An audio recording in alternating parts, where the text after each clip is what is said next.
बरसों पुरानी बात है। राजगढ़ रियासत का छोटा सा गांव था। शेखपुरा और गोमती नाम की दो गायें थी।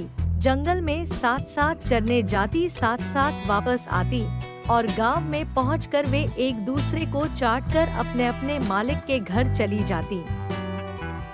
गंगा रामदीन नाम के लकड़हारे की गाय थी और गोमती सेठ हरिमल की गोमती को घर पर ही बढ़िया चारा मिलता था, तो केवल भूसा इस थी।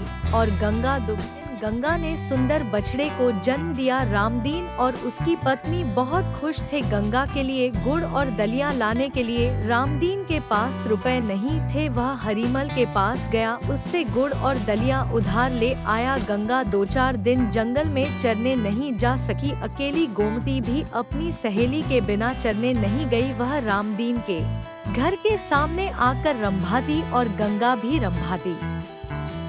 दोनों की मन ही मन बातें हुआ करती, पर हरिमल को गोमती की यह आदत अच्छी न लगती थी। वह उसे जंगल में हाँकने के लिए डंडे से मारने लगा, पर गोमती इधर उधर भागकर पुनः गंगा के पास आकर खड़ी रहती। हरिमल समझ गया कि गंगा की खातिर गोमती जंगल में चरने नहीं जा रही है। वह मन ही मन रामदीन जलने लगा। एक दिन उसने रामदीन से गुड़ और दलिये के उधार रुपए मांग लिए। रामदीन अभी रुपए लौटाने की स्थिति में नहीं था। हरिमल रामदीन को उधार चुकाने के लिए बुरा भला कहने लगा। उसने रामदीन को चेतावनी दी, यदि तुमने 8 दिन में उधार नहीं चुकाया तो मैं दुगुना सूद वसूल करूंगा, और 1 माह तक नहीं चुकाया तो चौगुना। यदि तुम्हारे पास इतने रुपए नहीं हैं तो गंगा को बेच दो।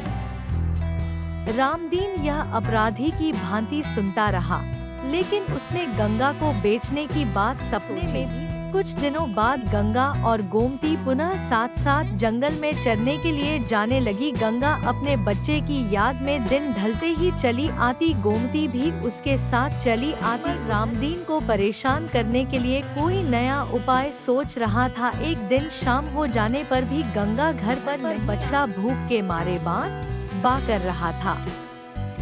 रामदीन को बड़ी चिंता हुई। वह हरिमल के घर की ओर चला। शायद गंगा वहां चली गई हो, पर वहां और न गोमती के न आने पर हरिमल भी परेशान था। गोमती भी अब बच्चा देने वाली थी। हरिमल और रामदीन उन्हें ढूंढने जंगल की ओर चल पड़े। अंधेरी रात, जंगल का विकरी जानवरों की भयावनी आवाजें। हरिमल रामदीन के पीछे पीछे उस बीहड़ में चला जा रहा था। दोनों अपनी अपनी गायों के नाम लेकर पुकार। गंगा के रंभाने की आवाज उनके कानों में पड़ी। वे आवाज की दिशा में बढ़ चले। कुछ समय बाद उन्हें गोमती के रंभाने का स्वर सुनाई। चलकर उन्होंने देखा कि गंगा एक भेड़िए की तरफ लपक रही थी। भेड़िया अपना बचाव कर पुनः उधर जाना चाहता था जहां गोमती खड़ी खड़ी अपने नवजात बच्चे को चाट रही थी। हरिमल और रामदीन यह दृश्य देखकर चकित रह गए। उन्होंने पत्थर मारकर भेड़िए को भगा दिया। गंगा अपने मालिक को देखकर अब निश्चित थी। रामदीन ने गंगा की पीठ थपथपाई। हरिमल गोमती को देखकर गदगद हो गया। उसने रामदीन से कहा, मित्रता हो तो इन दोनों गायों जैसी भाई। गंगा ने तुम्हारा कर्ज ही नहीं चुकाया, बल्कि इसने मुझे भी अपना कर्जदार बना दिया है। आज से गंगा के लिए हरी घास और चारा मैं भेज दिया करूंगा। यह सुन रामदीन खुश हो गया।